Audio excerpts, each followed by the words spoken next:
तो हेलो बच्चों, चलिए आज का लेक्चर स्टार्ट करते हैं। तो प्रीवियस क्लासेस में हम लोग देखे थे, प्रीवियस क्लासेस में जो लेक्चर था वो था आपका हाइब्रिडाइजेशन कंसेप्ट पे बेस्ड था। उसमें हम लोग जो ऑर्गेनिक कंपाउंड्स कार्बन के बारे में डिस्कशन किए थे, तो बताए थे carbon is a tetravalent compound और कार्बन टेट्रावैलेंट था। और कार्बन जो टेट्रावैलेंट है उसका मैक्सिमम जो हाइब्रिडेशन हो रहा था वो sp3 हो रहा था, sp sp2 sp3। तो sp sp2 sp3 ये जो हाइब्रिडाइजेशंस है तो किसी भी कंपाउंड्स पे जो आपके दो कैरेक्टर हो रहा था, s हो रहा था, p कैरेक्टर हो रहा था, s और p कैरेक्टर कॉम्बिनेशन कर रहे थे। तो किसी भी कंपाउंड्स पे जैसे मीथेन हो गया, बेंजीन हो गया, किसी भी कंपाउंड्स पे जो हाइब्रिडेशन शो होता है उस हाइब्रिडेशन पे किसी भी कंपाउंड का s कैरेक्टर कितना प्रेजेंट रहता है, p कैरेक्टर कितना प्रेजेंट रहता है, उसको कैलकुलेट करने का तरीका बताते हैं। ठीक है, means how to be calculate s character and how to be calculate percentage of s character and p characters। s character और p character के बारे में हम लोग जानेंगे आज किस तरह से कैलकुलेट किया जाता है। ओके, चलिए तो आज का टॉपिक होगा कि जो sp sp2 और sp3 है उनका परसेंटेज कैलकुलेट करेंगे। ओके गाइस, स्टार्ट करते हैं topics.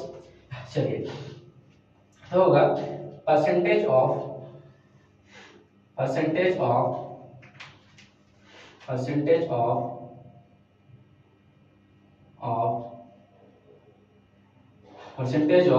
S and P character,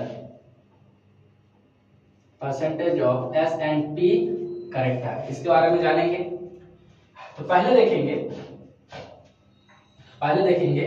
percentage of S character, के बारे में जानेंगे। चेक करते हैं, देखिए जैसे S और P है तो दोनों का सम निकालेंगे। S कितना हुआ 1, P कितना हुआ 1, टोटल कितना हुआ 2। तो S का कैरेक्टर निकालना है तो S कितना है 1 है, टोटल कितना हुआ 2। परसेंटेज बोला है तो कितना हो जाएगा 100। तो ये हो जाएगा आपका कितना 50%। कितना हो जाएगा 50%। चलिए चेक करते हैं sp2 में, चेक करते हैं S कितना है 1, P कितना है 2, टोटल कितना हो गया, टोटल हो गया कितना 3। चेक करते हैं S कैरेक्टर S1 है, टोटल कितना हो गया 3। परसेंटेज बोला है कितना होगा 100, 33.33% आ जाएगा। चलिए नेक्स्ट चेक करते हैं sp3 का, S1 p3 क्या हो जाएगा 4। S का निकाल रहे हैं 1/4, परसेंटेज बोला है कितना होगा 100, तो ये हो जाएगा आपका 25%। That's clear. तो इसमें हम लोग टॉपिक्स में देखें जो मेरा हाइब्रिडाइजेशन हो रहा था sp sp2 sp3 organic compounds में, तो उसमें हम लोग चेक करेंगे कि परसेंटेज ऑफ s कैरेक्टर कितना इन्वॉल्व है, p कैरेक्टर कितना इन्वॉल्व है। तो पहले हम लोग कैलकुलेट किए s का कितना परसेंटेज हो सकता है और s का परसेंटेज निकालने का क्या तरीका हो सकता है। That's clear. चलिए अब आते हैं परसेंटेज ऑफ p कैरेक्टर के बारे में। अब हम लोग स्टार्ट करेंगे percentage of p character. Okay guys, अब स्टार्ट करेंगे percentage of p character. Check करते हैं sp में कितना है, s तुम्हारा कितना 1, p1, टोटल कितना हो गया 2। p का निकालना 1/2 इंटू 100, सेम परसेंटेज आएगा कितना होगा 50%। sp2 में चेक करो s1 p2 कितना हो गया 3, p का निकालना है 2/3 इंटू 100 कितना हो गया आपके, ये हो जाएगा आपका 33.33 आ जाएगा। तो ये आपका आ जाएगा 66.66% आ जाएगा।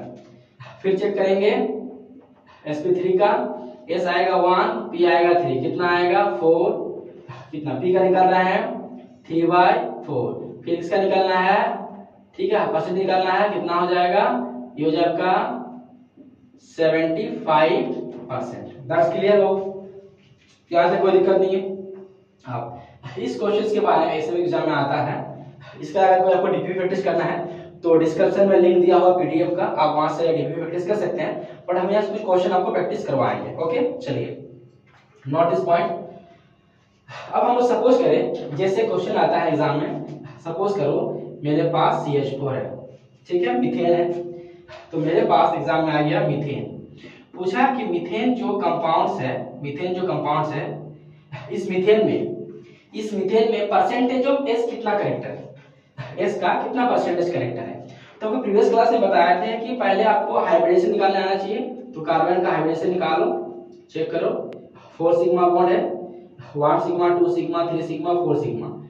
4 सिग्मा का हाइब्रिडेशन क्या होता है, sp3। तो sp3 में s का कितना परसेंटेज है, s करेक्टर में, s करेक्टर निकालना sp3 में कितना होगा 25%।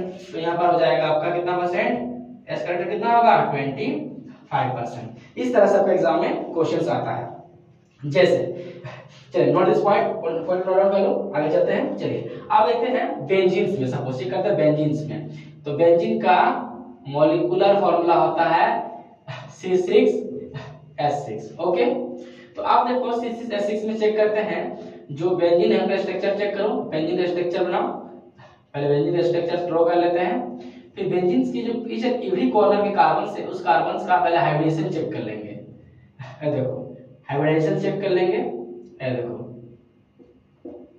1 sigma, 2 sigma, 3 sigma. Previous lecture में बताया थे 3 सिग्मा क्या होता है हाइब्रिडेशंस का। जिसको हाइब्रिडेशन पता नहीं है बताए थे ट्रिक्स, वो देख लीजिए। 3 सिग्मा का sp2 होता है। तो sp2 में अगर पूछा परसेंटेज ऑफ p करेक्टर कितना होगा, sp2 में अगर पूछा परसेंटेज ऑफ p करेक्टर कितना होगा, तो sp2 में परसेंटेज ऑफ p करेक्टर कितना होता है 66.66%। तो यहाँ पर p करेक्टर आ जाएगा आपका, यहाँ पर p करेक्टर हो जाएगा 66.66% आएगा।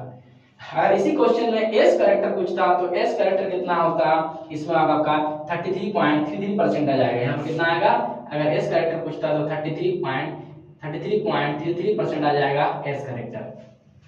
तो इसी मेथड से हम लोग कैलकुलेट करते हैं percentage of s and p characters. तो किसी भी कंपाउंड्स का क्वेश्चंस को आप इजीली कैलकुलेट कर सकते हैं, उसका कितना परसेंटेज s करेक्टर है, कितना परसेंटेज p करेक्टर है। चलिए और एक दो क्वेश्चन को ट्राई करते हैं। सपोज देखो, सपोज करो मान लीजिए मेरे पास यहाँ पे है BF3 पूछा एग्जाम में क्वेश्चन आ गया कि परसेंटेज ऑफ BF3 में p का कितना परसेंटेज करेक्टर है। यहाँ था क्वेश्चन आ गया BF3 में s का कितना परसेंटेज करेक्टर है। तो हम कैसे करेंगे, BF3 का ड्रॉ करेंगे, F कितना सिग्मा है 3 सिग्मा है, तो 3 सिग्मा का कितना हो जाएगा sp2 में आपका जो s करेक्टर होगा वो कितना होगा, sp2 में s करेक्टर कितना होगा अभी बताए थे, आपका s करेक्टर हो जाएगा ये 33.33%। तो इस तरह से आप किसी भी कंपाउंड का परसेंटेज को इजीली कैलकुलेट कर सकते हो। ठीक है, कोई भी अगर डाउट्स होगा तो आप कमेंट कर सकते हैं। अगर नंबर ऑफ क्वेश्चंस को आपको प्रैक्टिस करना है तो डिस्क्रिप्शन में पीडीएफ दिया हुआ है, वहां से पीडीएफ निकाल के आप प्रैक्टिस क्वेश्चंस कर सकते हैं। Okay, thank you guys.